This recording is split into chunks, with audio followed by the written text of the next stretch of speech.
everyone. Thank you for hearing my comments. If you haven't guessed already by my appearance, you can probably tell from the sound of my voice that I am not local. In fact, yes, I admit it, I am a Yankee.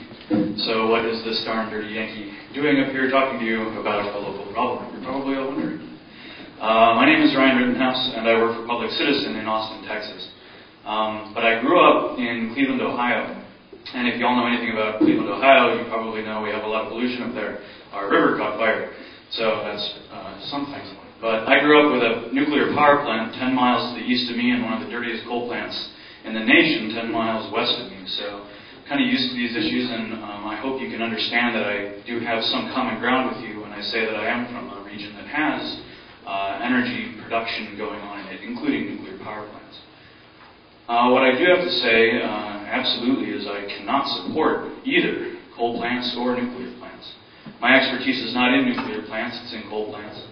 But I do know a lot about it, and I must stress to you that this is not the energy, this is not the energy of the future. The energy of the future lies in wind and solar, energy efficiency, and other forms of renewable power. This renaissance of nuclear power cannot last, and it will not last. And if you allow them to build more of these here in your community, you're going to reap what you sow, basically. And it's not going to be a healthy future for anyone, including your grandchildren's grandchildren's grandchildren, because as you've heard other people say, radiation affects you on a genetic level. It affects your DNA. So what damages your DNA will remain in all the generations of your family.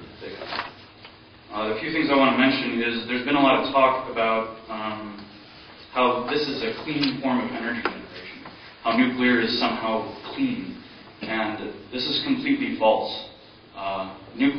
The mining associated with nuclear power, the uranium mining, is incredibly destructive, and it is killing people, literally killing people.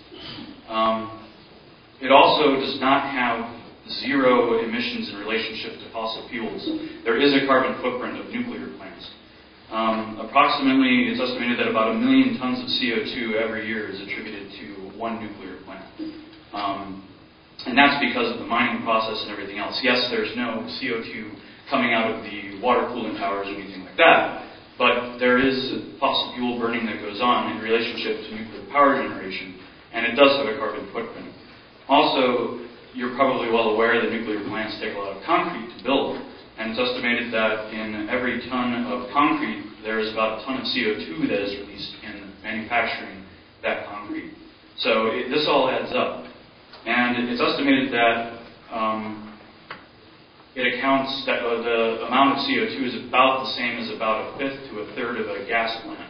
So yes, it is less, but there are other forms of, but there is none, that's my point. And there are other forms of pollution that no other form of power generation even has, namely the radiation.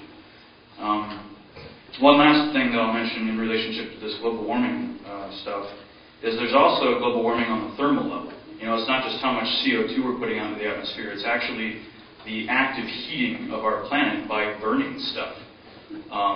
And that's something that isn't talked about very much, but that's what's referred to as the thermal load of the facility.